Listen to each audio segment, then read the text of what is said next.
नमस्कार मित्रांनो, आपल्या चॅनलवर तुमचं स्वागत आहे. तर आज आपला टॉपिक आहे topic 1.13 that is ॲपोमिक्सिस.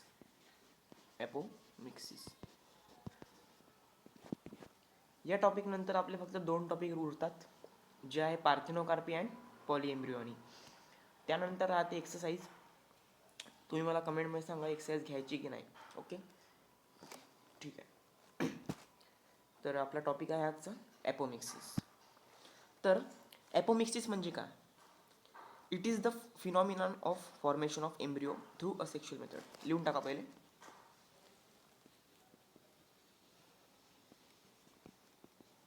Formation of embryo through asexual method is called as apomixis. apomixis का म्हणजे का?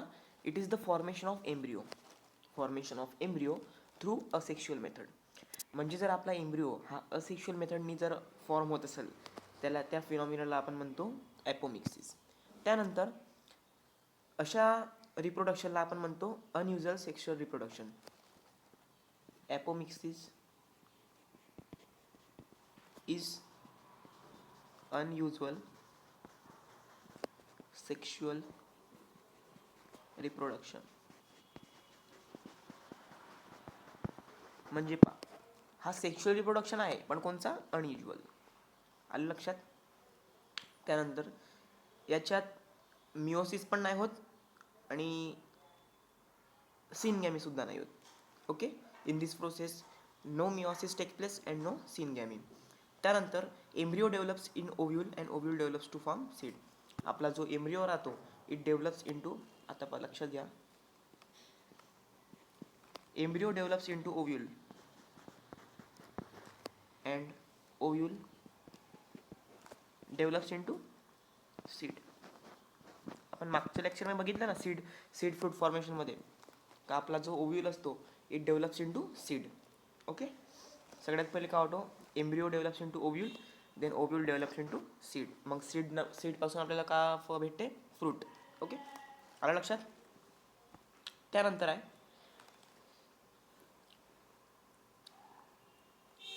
त्यानंतर आपली एक डेफिनेशन आहे that is called age ॲपोगॅमी.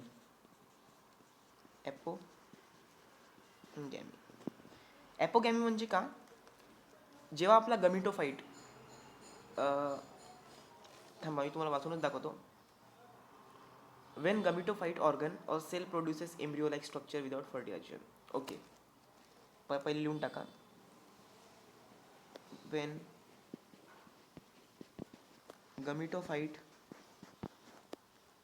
organ or cell produces embryo like structure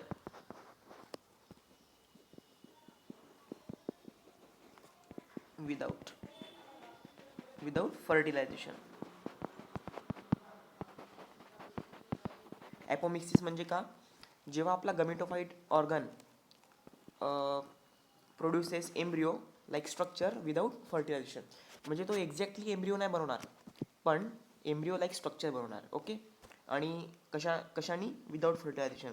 म्हणजे या प्रोसेसमध्ये फर्टिलायझेशन होणार नाही, आणि यालाच आपण म्हणतो ॲपोगॅमी. त्यानंतर सेकंड डेफिनेशन आहे आपली ॲपोस्पोरी.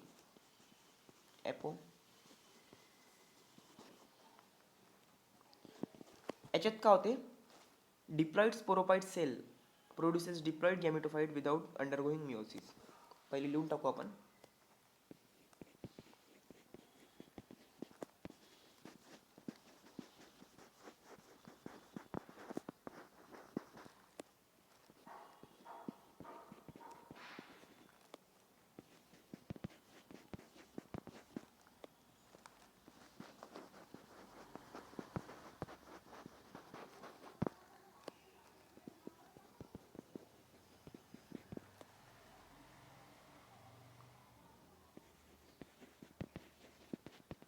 ओके. ॲपोस्पोरी म्हणजे का? वेन डिप्लॉइड स्पोरोफाईट सेल, कोणची cell? Diploid sporophyte cell produces diploid gametophyte without meiosis. हा शब्द लक्षात घ्या, विदाउट मिओसिस. आता पहा, ॲपोस्पोरी आणि ॲपोगॅमीला आपण म्हणजे लक्षात कसं ठेवायचं पहा. ॲपोस्पोरियाला म्हणजे डिप्लॉइड स्पोरोफाईट सेलबद्दल आपल्याला सांगायचं आहे. काय सांगायचं आहे? Diploid sporophyte cell it produce diploid gametophyte without meiosis म्हणजे ॲपोस्पोरी. आणि जर ॲपोगॅमी जो आपण मागे बघितला तो जर लक्षात ठेवायचा आहे तर का लक्षात ठेवायचं? जेव्हा आपला gametophyte organ produces embryo like structure without fertilisation. याच्यात ॲपोगॅमीमध्ये काय होते? विदाउट फर्टिलायझेशन, आणि त्याच्यात विदाउट मिओसिस. ओके. GAMY म्हणजे गॅमी म्हणजे गॅमेटोफाईट, आणि स्पोरी म्हणजे double sporophyte diploid sporophyte cell. आलं लक्षात? आणि याचे एक्झाम्पल आहे आपले ऑरेंज अँड मँगो. ॲपोस्पोरीचे एक्झाम्पल आहेत ऑरेंज अँड मँगो. बस, हे झाला बेसिक. आता आपण बघणार आहोत categories of apomixis. Categories of apomixis. आपल्या टेक्स्टबुकमध्ये 3 कॅटेगरीज दिली आहेत ॲपोमिक्सिसचे. सगळ्यात पहिले आहे रिकरंट ॲपोमिक्सिस.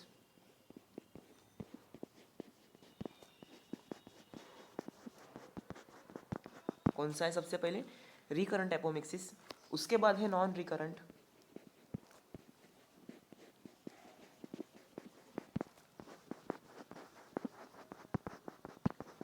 उसके बाद है एडवेंटिव एम्ब्रॉयनी. Adventive embryony.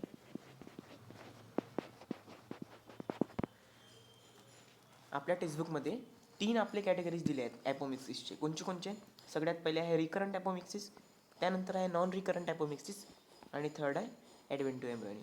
आता हे तिघही आपण डिटेलमध्ये थोडे बघणार आहोत. ओके. यानंतर हे 3 बघितल्यानंतर आपला टॉपिक होऊन जाईल कंप्लीट. ओके. सगळ्यात पहिले आहे आपला recurrent apomixis. Recurrent apomixis. Okay. Recurrent ॲपोमिक्सिसमध्ये काय होते? जो आपला एम्ब्रिओसॅक आहे, एम्ब्रिओसॅक, इट अरायझेस फ्रॉम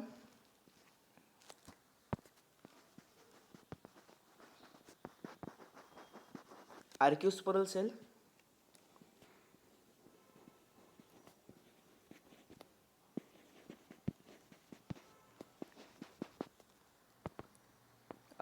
एक second, or some or from some part of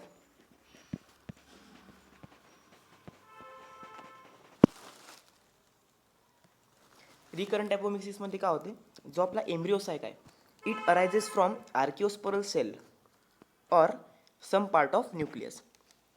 जो एम्ब्रिओसाइक आहे हा आपल्या आर्किओस्पोरल सेलपासून अराईज होते, नाहीतर कधी कधी काहीशा part some part of nucleus from it arises. Okay. याला आपण म्हणतो रिकरंट ॲपोमिक्सिस. आता रिकरंट ॲपोमिक्सिस या पार्टमध्ये एक आपल्याला डेफिनेशन आहे, ती म्हणजे डिप्लोस्पोरीची.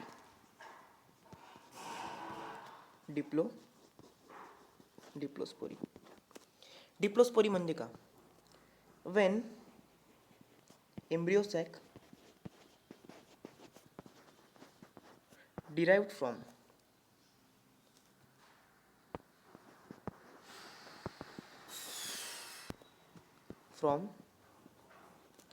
diploid megaspore mother cell. डिप्लोस्पोरीमध्ये काय होते? जेव्हा embryo sac derived from diploid megaspore mother cell, याला शॉर्ट फॉर्ममध्ये आपण काय म्हणत होतो? आपण स्टार्टिंगच्या लेक्चरमध्ये बघितलं होतं. मेगास्पोर मदर सेलला आपण म्हणतो MMC. ओके. आणि याचं एक्झाम्पल आहे TARA, टॅरॅक्सकम. आलं लक्षात? रिकरंट ॲपोमिक्सिसमध्ये काय होते, जेव्हा आपला embryo sac it derived from the archesporial cell or some part of nucleus. आणि याच रिकरंट ॲपोमिक्सिसमध्ये आपला एक पार्ट आहे डिप्लोस्पोरी. डिप्लोस्पोरीमध्ये काय होते, when the embryo sac it derived from diploid megaspore mother cell, ज्याला आपण म्हणतो MMC, याला म्हणतो आपण डिप्लोस्पोरी.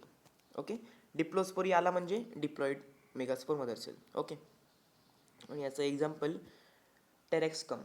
ओके, टेरेक्साकम. बस हे झालं आपला रिकरंट ॲपोमिक्सिस. त्यानंतर सेकंड होता आपला non recurrent.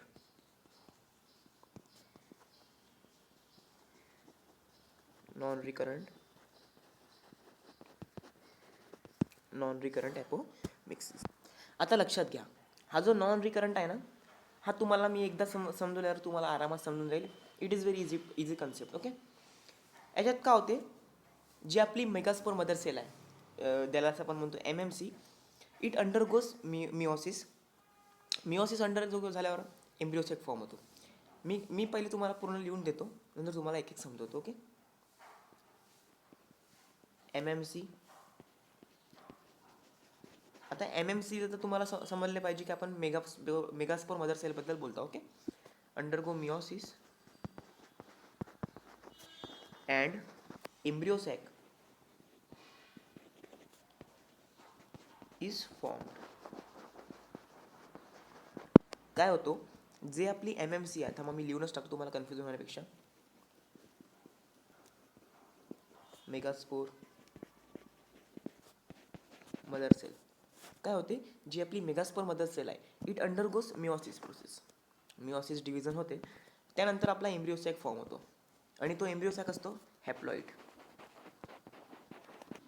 Embryo sac form is haploid. Okay, त्यानंतर जो हा एम्ब्रिओ सॅक फॉर्म होतो, it either arise from the egg. Embryo sac जो फॉर्म होतो, it either arise from egg or from the haploid cells of gametophyte.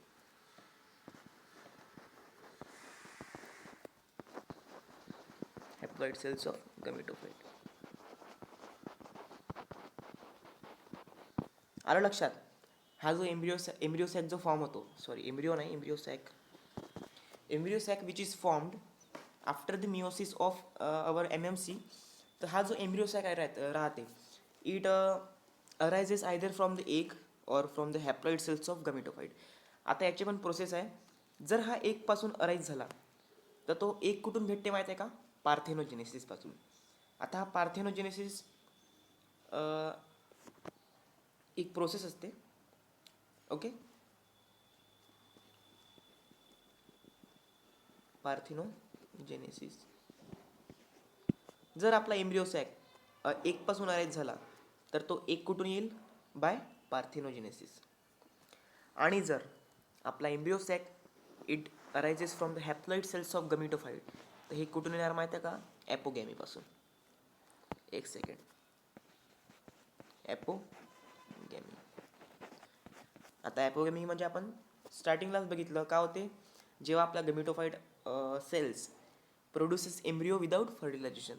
Okay, त्याला आपण म्हणतो ॲपोगॅमी. Me hope करतो तुम्हाला हे सगळं समजलं असेल जे मी सांगितलं. ओके, त्यानंतर काही पार्ट होतो नॉन रिकरंटचा, ते आपण बघू. काय, एक इम्पॉर्टंट लाईन लिहा. काय, प्लांट प्रोड्यूस फ्रॉम म्हणण्यापेक्षा बाय लिहू आपण, बाय दिस मेथड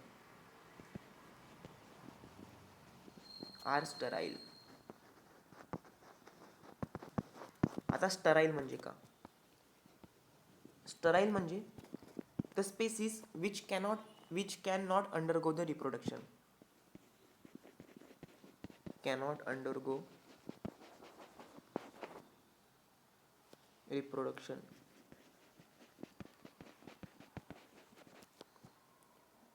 हे थोडं कन्फ्युजिंग वाक्य झालं, आपण एकदम स्पेसिफिक लिहू. The species which cannot undergo the sexual reproduction. Sterile species हे असेक्शुअल रिप्रोडक्शन करू शकतात, पण सेक्शुअल रिप्रोडक्शन ते करू शकत नाही, त्यालाच आपण म्हणतो स्टराईल. आणि स्टराईल हा शब्द कुठून आला, प्लांटपासून. जे आपले प्लांट प्रोड्यूस होतात ना या मेथडनी, कोणत्या नॉन रिकरंट ॲपोमिक्सिस प्रोसेसनी, तर ते प्लांट्स आपले राहतात स्टराईल. याचा एक्झाम्पल बघू आपण. निकोटियाना.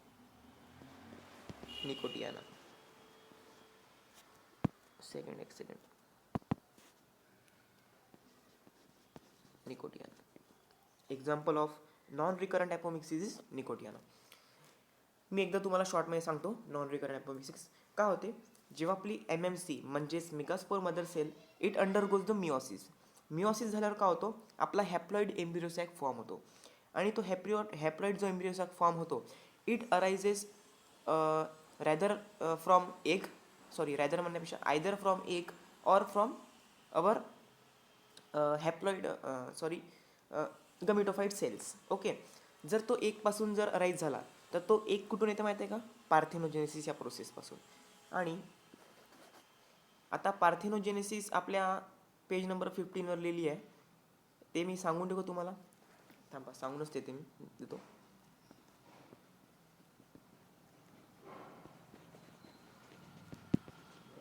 पेज नंबर 15वर डू यू नो मध्ये पहिली आहे ती. त्याची डेफिनेशन काय आहे, development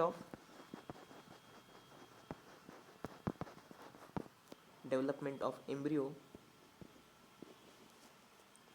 directly from egg cell or male gamete. Okay. आणि parthenogenesis it is a kind of apogamy. Okay. Parthenogenesis म्हणजे का, it is a development of embryo directly from the egg cell. Okay, आलं लक्षात. चला, आपली पार्थेनोजेनेसिसची डेफिनेशनसुद्धा झाली. तर आपण कुठपर्यंत आलेलो होतो. ओके, हां, आपली काय होते, megaspore mother cell it undergoes the meiosis. नंतर आपला हॅप्लॉइड एम्ब्रिओसॅक फॉर्म होतो. हा जो हॅप्लॉइड एम्ब्रिओसॅक असतो, it either arises from the egg. आणि जर एकपासून झाला तर तो एक कोणत्या प्रोसेसनी बनतो, पार्थेनोजेनेसिस. और जर आपला एम्ब्रिओसॅक अराईज झाला कुठून, हॅप्लॉइड सेल्स ऑफ गमिटोफाईड, तर ते गमिटोफाईड सेल कुठून येतात, ॲपोगॅमी प्रोसेसनी. ओके. आणि नंतर जे प्लांट्स आपल्या नॉन रिकरंट प्रोसेसमध्ये म्हणजे बनतात, दे आर स्टराईल म्हणजे which cannot undergo the sexual reproduction. Okay. Reproduction म्हणणं हे थोडा कन्फ्युजिंग वाटते, त्यासाठी आपण स्पेसिफिक म्हणू the species which not undergo the sexual reproduction. Okay. ते असेक्शुअल रिप्रोडक्शन करू शकतात स्टराईल स्पेसिस. बस आला. त्यानंतर एक्झाम्पल काय राहतो याचा, निकोटियाना. ओके. चला, मग मी आशा करतो की तुम्हाला सांगितलेलं हे तुम्हाला कळलं आहे. यानंतर आपला राहतो topic, that is third type of apomixis, that is ॲडव्हेंटिव्ह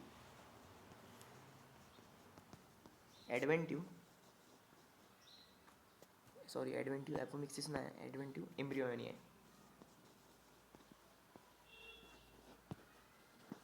okay. Adventive embryony. याच्यात काय होतं, जो आपला एम्ब्रिओ असतो, it either develop from the somatic nucleus or integuments along with normal zygote. आपण लिहून टाकू एकदा. सॉरी गाईस, थोडा नाही का बाजूला आवाज काम चालू आहे, तर ते मशीनचा आवाज येत आहे. तर मी म्हणजे माझं व्हॉल्यूम जास्त ठेवण्याचा ट्राय करतो. ओके, लिहून टाकू आपण एकदा. Embryo develop from somatic nucleus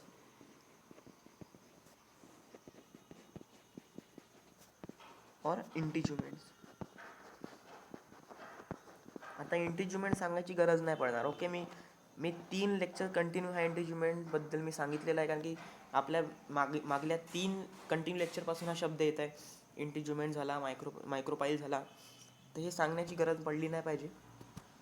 तरी एकदा सांगून टाकतो मी. Integuments is the productive covering of nucleus. Okay. Along with normal नाही, zygotic along with normal zygotic इम्ब्रिओ. पहा, ॲडव्हेंटिव्ह एम्ब्रिओनीमध्ये काय होते, जो आपला एम्ब्रिओ असतो it either develops from the somatic nucleus or integuments along with normal zygotic embryo. Zygotic embryo आपला form होतो कशात, ॲडव्हेंटिव्ह एम्ब्रिओनीमध्ये. तुम्हाला लक्षात राहायला पाहिजे झायगोटिक एम्ब्रिओ कुठे फॉर्म होतो, तर तो ॲडव्हेंटिव्ह एम्ब्रिओनीमध्ये फॉर्म होतो. आता ॲडव्हेंटिव्ह एम्ब्रिओनी काय आहे, it is the type of apomixis. बस इतकं तुम्हाला म्हणजे कसं डीपमध्ये जायची तुम्हाला ते प्रॅक्टिस आली पाहिजे. ओके. त्यानंतर हे जे थर्ड टाईप ऑफ आपला आहे apomixis adventive embryony, it is common in mango, orange and lemon. It is common in mango, orange, lemon etcetera. जो आपला ॲडव्हेंटिव्ह एम्ब्रिओनी आहे इट म्हणजे हे आपले मँगो, ऑरेंज, लेमनमध्ये दिसतं. Okay. It is common in mango, orange and lemon. हे example तुम्ही लक्षात ठेवा. ओके. त्यानंतरची लाईन आहे आपली की ॲडव्हेंटिव्ह एम्ब्रिओनी गिव्ह राईज टू पॉलीएम्ब्रिओनी.